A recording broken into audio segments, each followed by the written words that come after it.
Thank you very much. We do have our guest in here with us, and today on nutrition, we're going to be talking something very interesting with Senior Food Systems and Nutrition Specialist, Mr. Victor Ajieroh. Now, today we will be discussing nutrition investment as we what's a key message and takeaways for Nigeria. You are welcome, Mr. Ajieroh. Thank you very much. Nutrition investment. You know, every single week you come with something totally outside of what I'm thinking, and then at the end, it's like I feel educated. So nutrition investment is not something that comes to my mind anytime I think nutrition. So maybe you can deconstruct it for us first before we go into the main discussion. Yeah, I mean, we have discussed that like any other investment, nutrition is an important area that we need to invest in. Why? Because it has a strong business case. And we looked at the business case from the point of what is the return on investment. Exactly. If you do $1 in nutrition, it gives you at minimum $16 in return, sometimes 36, depending on the intervention. And then we've looked at also how investing in nutrition actually helps people to escape from poverty, increases wages, learning outcomes, and then overall foundation for health. It helps people to thrive and live. But the other thing also is that when nations invest in nutrition, when political leaders invest in nutrition, it delivers the dividend of democracy. Because you want to touch the people. You want to democratize well-being. You want to democratize wealth. You want to distribute wealth. And then touch people. Nutrition helps you to connect with people. And that's also why it's about putting people first. But also, it helps you to build your equity proposition. You want to reduce inequality. You want to make sure that you remove exclusion, unfairness, and injustice. So when you attend to nutrition as a moral minimum that helps people to strive and live, that's a significant investment. So those are the kind of logic for investing. I like in that nutrition. you say logic. Yeah. Now, how far removed is nutrition from agriculture? Because the way I see it as a layman, if the government or authorities have to invest in nutrition, it's not too far from investing in agriculture. Is there a segmentation or separation from the two, or are they one and the same? Yeah, government can invest in agriculture. Government will invest in health. But putting a nutrition lens makes it a bit different.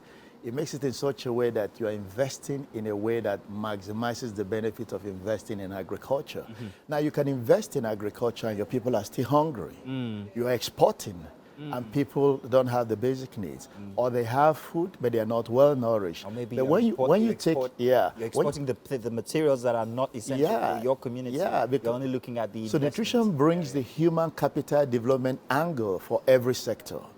That your people need to have that basic minimum, be nourished, be healthy, and be productive. And then that the food you're producing is designed to meet the needs of your people. So in that way, you're engineering the people Yeah. in such a way that they're healthy enough to actually help the economy grow. And this brings me back again. I think 3 weeks ago I mentioned this thing about obesity in the United States. Would it be a case of setting policies that will help people gain when it comes to nutrition? For instance, if you say no more overweight type foods like cheese and stuff, if there are policies put in place, would that be what we're talking about here? That's a great point, because you can look at it in different spheres. The role of the private sector in the kind of foods that they put out there for the public. We need to make sure that they are healthy. Exactly. Sugar levels, salt levels are taken care of. And the products that need to be fortified are fortified to standards. But at the individual level, lifestyle issues also matter. Activity needs to complement the kind of food that we eat. And so when you don't, sedentary all the time, you are intentional about physical activity. And the choices you make is quite helpful. And then also interventions like breastfeeding, early initiation of breastfeeding, and exclusive breastfeeding at early childhood will affect the likelihood of being obese or not in the future. So these kind of interventions are quite useful. But one thing that's quite important I want to raise is that efforts have been made over time to improve the nutrition of people, even in Nigeria. Oh, have they? And I can't tell one or two. No, a lot is going on. Apart from the breastfeeding one. Yeah, breastfeeding is happening. Even around breastfeeding, governments are beginning to put maternity protection to promote breastfeeding in workplaces. Policies are being put in place. What I can say is that if you look at the landscape, the efforts being made over the years to improve nutrition, the fruits are beginning to emerge on the landscape. And then what needs to happen is that we just need to believe and then engage at this point in time, and then we can make more progress in the next 7 years as we go towards the SDGs that we have made in the past 30 years, looking at the innovations and opportunities. So this is the time to really believe, and this is the time to embrace nutrition.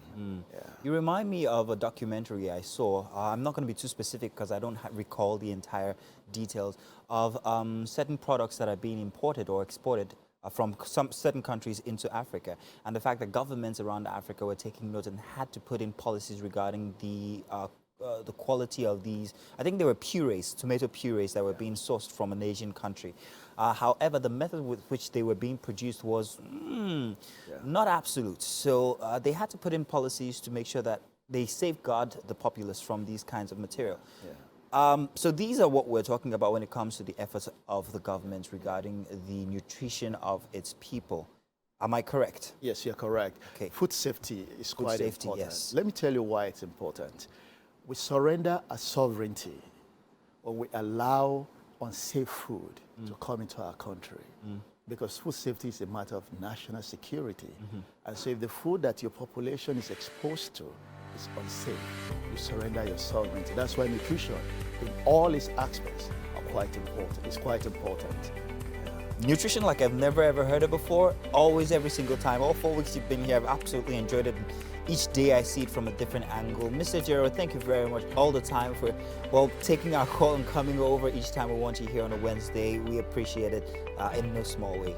Thank you very much. Thank you so much. We're hoping that you've learned something as well. And if you're in governance, this is something you should be taking into consideration as well, protecting the populace to enable them provide more, income for the country and as a whole. Thank you. Do stay tuned. Plenty more coming.